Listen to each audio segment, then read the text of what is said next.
प्रणाम मित्रों, मैं हूं विकास सक्सेना। सामाजिक एवं राजनीतिक घटनाओं के विश्लेषण के यूट्यूब चैनल चैतन्य में आपका स्वागत है।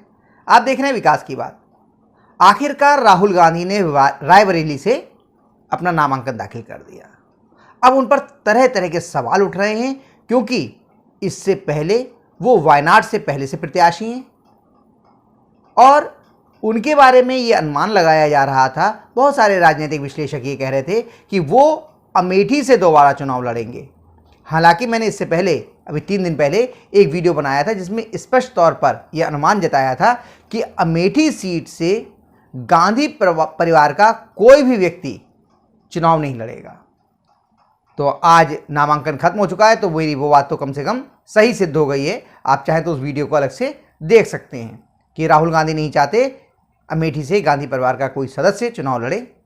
लेकिन आज चर्चा राहुल गांधी जी के ऊपर कि उन्होंने जब रायबरेली से अपना नामांकन दाखिल किया है तो बहुत सारे सवाल जो उठ रहे हैं उनका जवाब कोई भी कांग्रेस का नेता या गांधी परिवार का कोई भी सदस्य देने को तैयार नहीं है।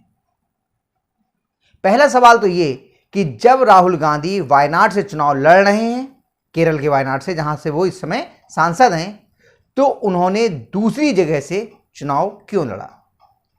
इसके बारे में कुछ लोग ये कह रहे हैं कि उत्तर प्रदेश के कांग्रेस कार्यकर्ताओं का मनोबल बढ़ाने के लिए राहुल गांधी जी जो हैं वो यहां से चुनाव लड़ रहे हैं।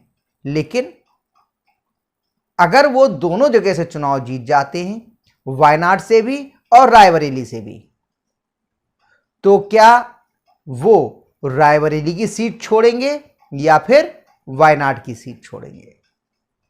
आपको याद होगा पिछली बार 2019 के लोकसभा चुनाव में पहले मतदान हुआ था अमेठी सीट पर, तो जिससे लगता था, लोगों ने ये माना था कि उन्हें ये संदेह हो गया था, उन्हें ये आशंका हो गई थी कि वो यहां से चुनाव हार रहे हैं। इसी कारण उन्होंने वायनाड जाकर के अपना नॉमिनेशन कराया, क्योंकि वो मुस्लिम बहुल सीट कही जाती है। मुस्लिम लीग के सहयोग से उन्हें लगा कि वायनाड से वो आसानी से चुनाव जीतकर लोकसभा में पहुंच सकते हैं। उनकी आशंका सही साबित हुई।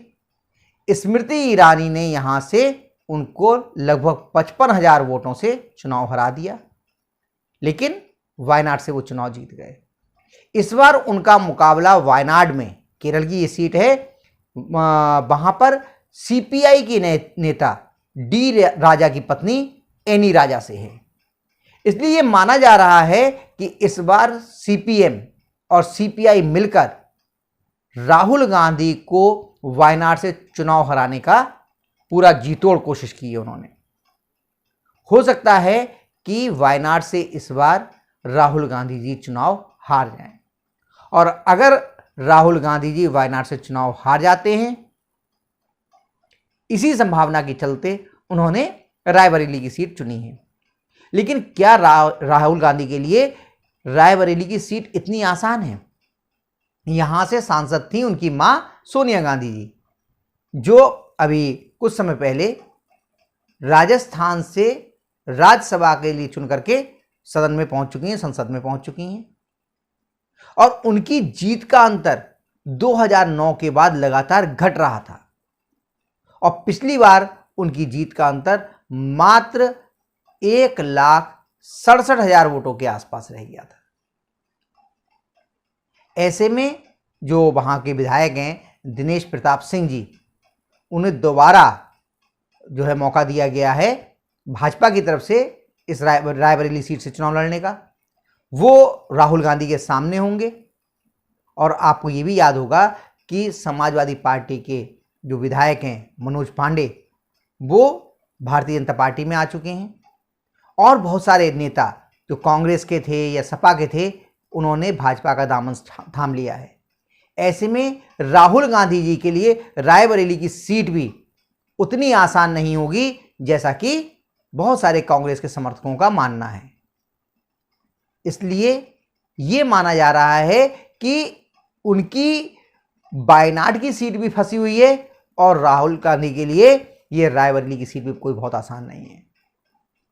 अब सवाल दूसरा ये उठता है कि आखिर उन्होंने अमेठी क्यों छोड़ दी। तो अमेठी का चुनाव वो पिछली बार स्मृति ईरानी जी से हार गए थे, और उसके बाद से कई वर्ष तक वो अमेठी नहीं गए, और जबकि स्मृति ईरानी लगातार अपना संबंध और संपर्क अमेठी की जनता से बनाए रखी। वहां पे उन्होंने फिलहाल अपना मकान भी बना लिया है। इस कारण स्मृति ईरानी का जो प्रभाव है लगातार अमेठी में बढ़ा है, और राहुल गांधी के प्रति वहाँ के लोगों में, अमेठी के जो निवासी हैं, जो मतदाता हैं, उनमें कोई बहुत ज़्यादा लगाव नहीं है। इसलिए एक वर्ग ऐसा भी है जो ये मान रहा है कि अमेठी में स्मृति ईरानी के हाथों हार के डर से राहुल गांधी भागकर जो है वो अमेठी से छोड़ करके रायबरेली चले गए हैं। तो स्मृति ईरानी से डर गए हैं और राहुल गांधी अमेठी से भाग गए हैं। आज जब उन्होंने अपना नामांकन दाखिल किया तो मीडिया के जो लोग थे वो उनसे कुछ सवाल पूछना चाहते थे। वो उनसे जानना चाहते थे कि उनकी आगे की रणनीति क्या है, या फिर उन्होंने अमेठी छोड़कर रायबरेली को क्यों चुना। तो राहुल गांधी मीडिया से बचते बचाते अपनी कार में बैठ के, अपनी मां के साथ बैठ के, और वो वहां से बिना मीडिया के जो प्रतिनिधि थे उनसे बात किए वहां निकल गए। तो जो राहुल गांधी लगातार अपनी जनसभाओं में ये बात कहा करते थे, डरो मत लड़ो, वही राहुल गांधी आज ऐसा लग रहा है कि डर गए हैं अमेठी की जनता से, अमेठी की वर्तमान सांसद और केंद्रीय मंत्री स्मृति ईरानी से, और मीडिया के सवालों से। इसीलिए वो अमेठी छोड़कर रायबरेली से चुनाव लड़ रहे हैं।